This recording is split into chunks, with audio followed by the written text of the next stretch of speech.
le Sénégal aujourd'hui c'est un petit peu un laboratoire en Afrique de l'Ouest, un laboratoire de développement en termes agricoles, puisque vous savez qu'ils ont multiplié par 3 ou 4 la production de manioc, d'arachide, de beaucoup de différents produits qui sont... la production a réellement augmenté. Bonjour, Monsieur Zeki Gouvergine. Vous allez organiser la 5e édition du sommet agriculture et agroalimentaire au Sénégal. En quoi l'expertise agricole turque peut-elle contribuer de manière tangible au développement agroalimentaire africain? Merci pour l'invitation.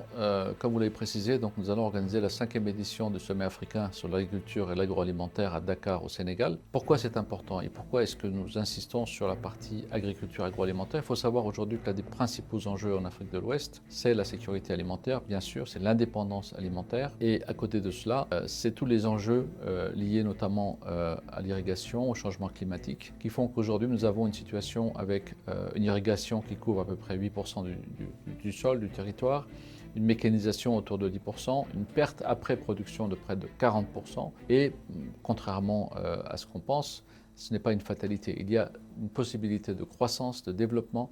Aujourd'hui, l'agriculture n'est plus un sujet de subsistance, mais c'est un sujet vraiment de développement stratégique, d'indépendance alimentaire et de souveraineté économique pour l'Afrique de l'Ouest. Donc tous ces enjeux-là, aujourd'hui, la Turquie s'avère être le partenaire, un des partenaires les plus importants et les plus évidents, vu sa politique africaine, qui sur tous ces aspects-là, l'irrigation, la production, la mise en ligne de, bien sûr, l'agro-industrialisation dont on parle, tous ces sujets-là, aujourd'hui, la Turquie est un partenaire non seulement fiable, mais avec des solutions utilisables directement sur le terrain, des technologies testées et qui fonctionnent, des systèmes d'irrigation, et différents procédés qui font que, à travers le sommet, nous pouvons développer réellement des partenariats intéressants, du développement agricole, agroalimentaire, et notamment pour diminuer la dépendance.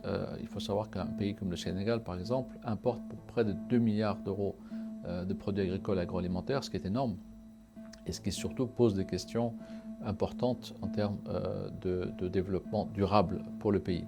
Donc, quelles retombées concrètes attendez-vous de cette 5e édition pour le renforcement des chaînes de valeur agricoles en Afrique? Alors, qu'est-ce qu'on attend? Bien évidemment, il y a 11 pays ouest-africains qui participent à cet événement, qui aura lieu donc au Sénégal, pas seulement à Dakar, mais également en Casamance.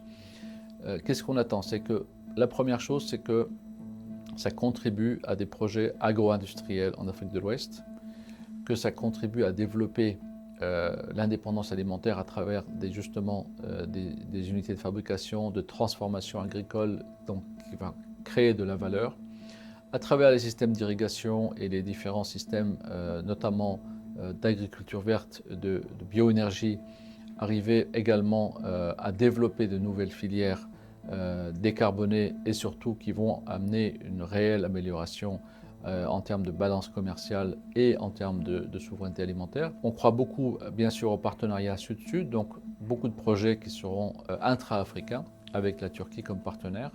Et donc tout ça fait, nous avons déjà, pendant les 5 premières éditions, eu énormément, et vous avez pu, en tant que média, suivre ces différentes opérations, eu d'énormes résultats concrets.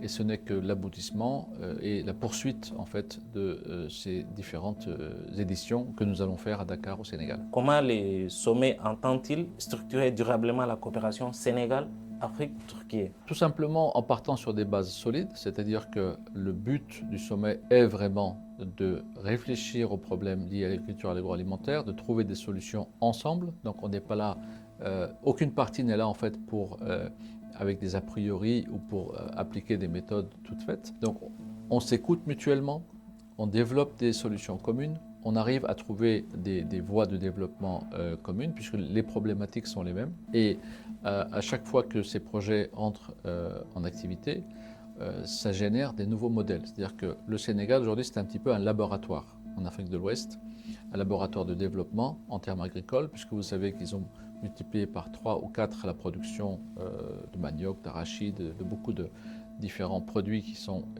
la production a réellement augmenté, il y a des avancées énormes, mais ce problème d'irrigation, ce problème de perte après production, de logistique, de mécanisation, font que toute cette croissance qui pourrait avoir lieu n'a pas lieu. Donc on est vraiment là comme vecteur de croissance, de développement.